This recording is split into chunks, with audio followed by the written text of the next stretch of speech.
दुनिया की सबसे मशहूर, सबसे खूबसूरत इमारत ताजमहल। हम सब ने इसकी सफ़ेद संगमरमर की चमक देखी है, लेकिन क्या कभी सोचा है कि उस चमकते मार्बल के ठीक नीचे क्या है?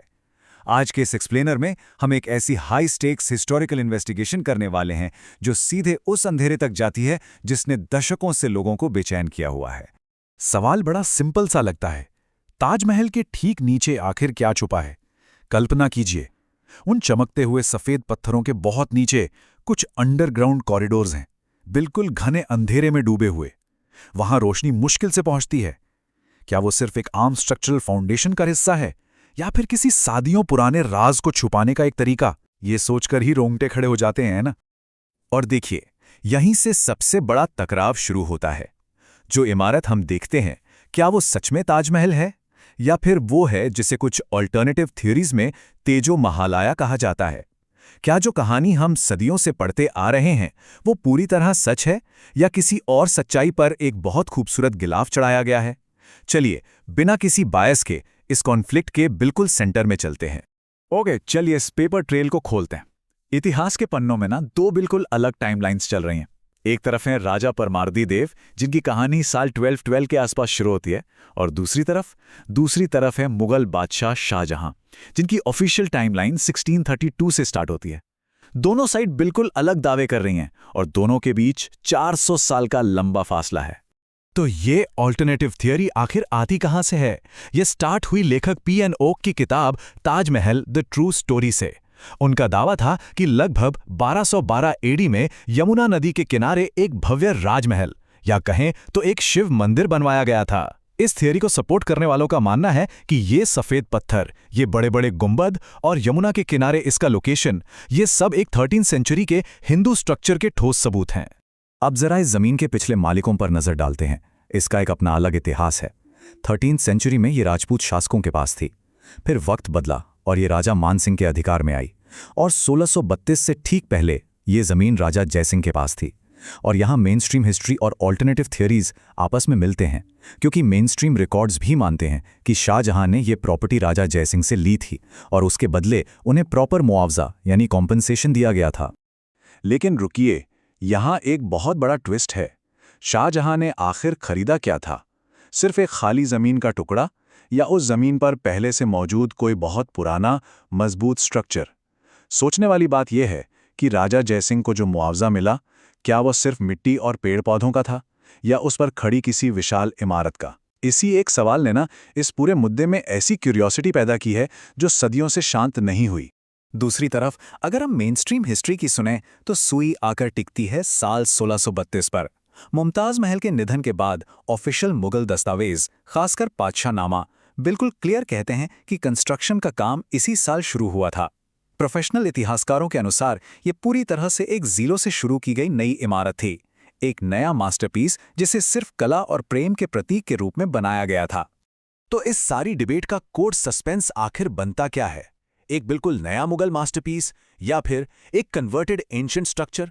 क्या फाउंडेशन का पहला पत्थर शाहजहां ने रखा था, या उन्होंने एक पहले से बनी धरोहर को एक नया रूप दे दिया? इसी भयंकर सस्पेंस के बीच हमारी इन्वेस्टिगेशन अब उस जगह जाने वाली है जहां ये सारी थ्योरीज आपस में टकराती हैं, यानी सीधा उस इमारत के निचले बेस में। अब आते हैं इस पूरे विश्लेषण के क्लाइमैक्स पर। ताजमहल के बेस में 22 भूमिगत कमरे हैं, 22 अंडरग्राउंड रूम्स, ऐसे दरवाजे जिन पर ताले लगे हैं और उन्हें हमेशा के लिए सील कर दिया गया है। पूरा रहस्य इन्हीं बंद तालों के इर्द गिर्द घूमता है। आखिर इन बंद कमरों की उस घुप अंधेरी खामोशी में क्या कैद है जिसे आज तक दुनिया के सामने आने नहीं दिया गया? अगर आप इंटरनेट या सोशल मीडिया देखें तो वहां इन दरवाजों को लेकर थियरीज बिल्कुल वाइल्ड फायर की तरह फैली हुई हैं। पी.एन. ओक की थियरी मानने वालों को पूरा विश्वास है कि इन कमरों के अंदर पुराने हिंदू देवी देवताओं की मूर्तियां छुपी हो सकती हैं।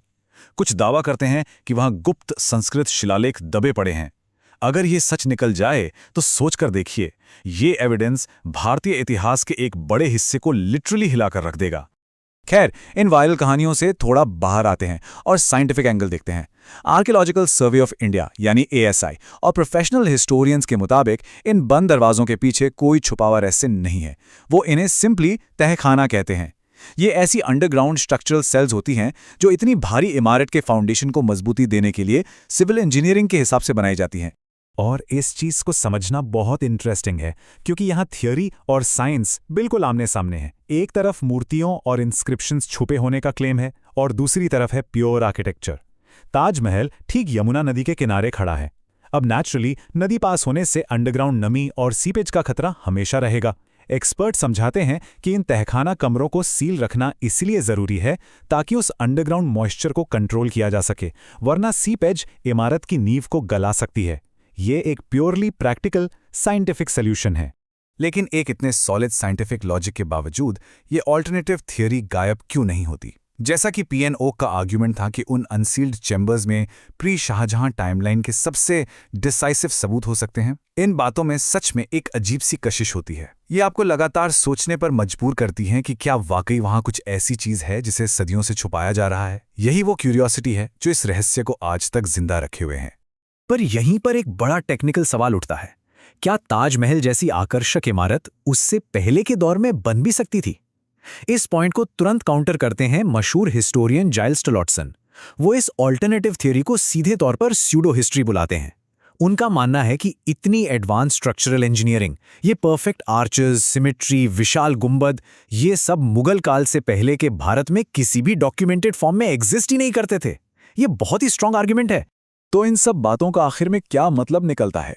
सच्चाई ये है कि आज ताजमहल सिर्फ एक खूबसूरत मार्बल का मॉन्यूमेंट नहीं रहा।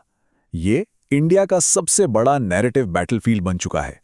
ये ऐसी जगह है जहां सदियों पुराने ऑफिशियल डॉक्यूमेंट्स और मॉडर्न ऑल्टरनेटिव थ्योरीज आपस में लगातार टकराती हैं।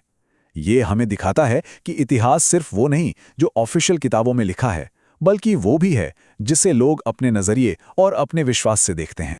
तो सारे सबूत, पेपर ट्रेल्स और आर्किटेक्चरल एनालिसिस को टटोलने के बाद एक लंबा सस्पेंस बाकी रह जाता है। सच कहाँ है?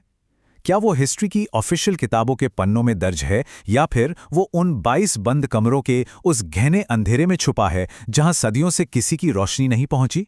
ताजमहल या तेजो महलाया, दोनों पहलुओं को समझना एक ऐसी हिस्टोरिकल इन्वेस्टिगेशन है जो शायद कभी खत्म ना हो, बस नए सवाल पैदा करती रहेगी। और इन्हीं हवा में झुलाती हुए सवालों के साथ हम इस चर्चा को यहीं छोड़ते हैं।